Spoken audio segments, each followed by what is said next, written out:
Quick aside before we begin the episode, I forgot to mention this in the video itself, but Team Pizza is starting to do trips to conventions. Specifically, you can find us at OhioCon from January 13th to the 15th. This is an anime and games convention that takes place in Columbus, Ohio, and if you're headed out to that direction, hey, keep your eyes open for us. I will be in both regular attire and my Dallas costume cosplay one of these days.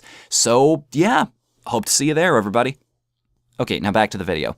Well, everybody, it's that time again. A brand new year, 2017 has arrived, a time of new beginnings, of new starts, fresh new steps into a brave new world. However, we should not assume that everything's just going to work itself out. No, no, no, no, my friends. If we want to make this better than whatever the heck just happened to us over the last 365 days, it starts with us. It starts with the personal initiative to take those first steps forward, to do everything we can to make this world a better place. And you know what? I've done it so far. All right? Everything is better from here on out. New jacket, new videos being recorded for the gameplay channel that are going up right now. I haven't missed a single post on Patreon yet. I've got a brand new and better microphone that I can use, although I don't really have a boom arm for it right now, so it's just kind of sitting in its box here being useless, but regardless. And you might have noticed this already, that stupid ambience, that reverb that's been plaguing the forums from the very beginning, it's gone now. I've covered every single one of these walls with blankets and soundproofing. Okay? God is my witness. 2017 is gonna be the year of Team Pizza, and I'm gonna pull out all the stops to make it happen. So, Drawman, you ready? Oh, yes. K-Ray, you ready? Heck yeah. Freddy, you ready? This is Warren Spector. He's a game development legend because he's worked on everything from D&D and Ultima to Epic Mickey, and he's currently helping Other Side Entertainment make the third System Shock game. He also once said, "I'd rather do something that's an inch wide and a mile deep than something that's a mile wide and an inch deep." Rather, he's not concerned with how big his games are, so long as every second of them is filled with worthwhile content. That's called game density. It's the difference between a single room that will change your life and an entire universe with nothing in it. That's a bit of an exaggeration, of course, but the concept is valid. Indies have proven that to us time and again. Actually, this is something smaller devs often get right by complete accident, because when you only have enough money to explore a single idea, you do what you have to make an entire game out of it. You play around with it, explore it, study it, pick apart its strengths and weaknesses so that you understand just how good it really is. You introduce it to the player, push them to master one application of it, then hit them with twists that challenge them to use it in ways they hadn't even considered before. Really clever devs will then go back to older levels and tweak them just slightly to give those experienced players something to come back to. An aha moment that makes them realize that what they've learned from later stages can make these ones a lot easier, as well as give a rush to anyone who figures it out early.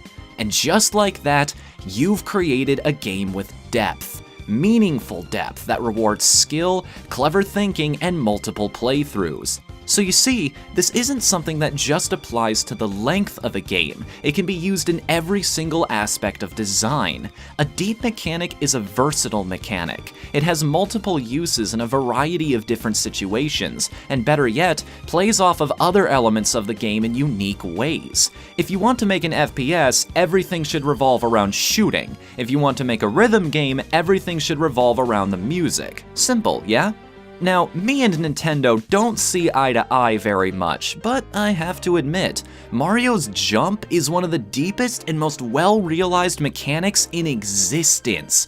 Short hops, high bounds, long leaps, triple jumps, wall kicks, side flips, you name it. Jumping is how you get items and trigger blocks. It's how you clear obstacles that impede your way forward and make certain hazards easier to navigate. It's how you defeat enemies. Well, most enemies anyway, but therein lies that twist we talked about earlier.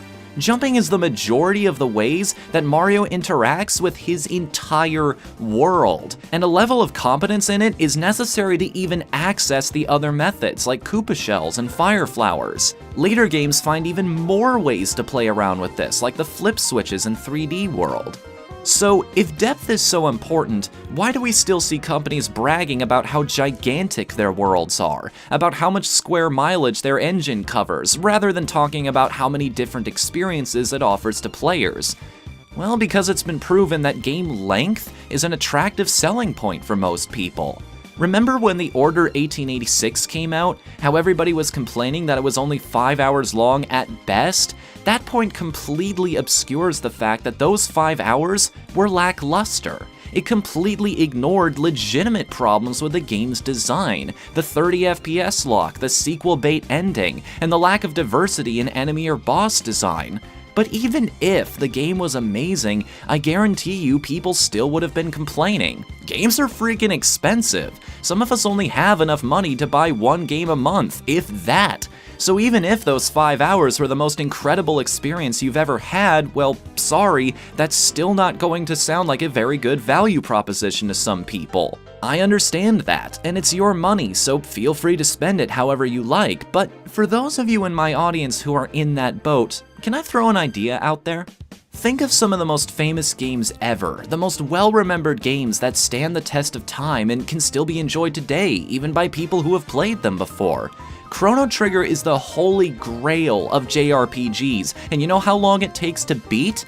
15 hours. 15! That's less than a fourth of the 80-hour standard we've come to expect from that genre. And yet, it is still celebrated, played, examined, analyzed, and beloved to this very day, because those 15 hours are the best they can possibly be.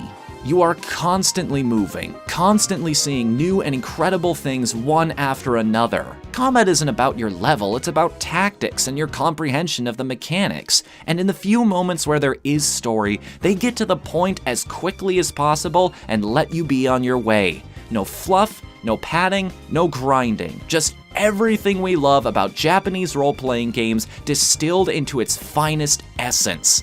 And you know what? I will never sell my cartridge of Chrono Trigger because of that. You see, long but shallow games can fill your need for a while, but you'll probably forget about them later, discarded to the side along with this year's Madden, Ubisoft's latest Sandbox, and Atelier game number 80 billion. So think of short but dense games as an investment. Because a few months later, or even a few years later, when you have the money to buy something else, you may just find yourself thinking back to that first game and going, man, I want to play that again. Now it's time to do what we usually do and end off the episode with opening some packages. And this was a really cool trip to the post office because I have not one, not two, but 3 separate gifts from fans that were sent to me. Guys, thank you so much. I say this every single time this happens, and I think these might be like leftovers from Christmas or something. If so, I'm so sorry it took so long to get around to these, but hey, let's draw our trusty blade here, bust these open, and see what we got. Luckily, a couple of these don't have anybody's personal address on them, so I don't have to worry about accidentally showing that off on camera. This first one is, oh ho! This might actually be from somebody who sent packages before. We've got a couple things actually. We've got Ziggurat for the PS4. Wait a second. No, I do know what this is. I've seen Jim Sterling talk about this a lot. Yeah, this is that first-person game where you get to be a wizard. Dude, I am totally gonna play this on stream sometime. That's so cool. And then we've got 2 DVDs here. They both look to be, one of them has a definite anime style to it. This other one here is a more stylized thing. They are Redline, which I have never heard of before. But apparently, according to Anime News Network, it is the most insanely exciting, visually exhilarating anime film you've seen in decades. I'll take your word for it.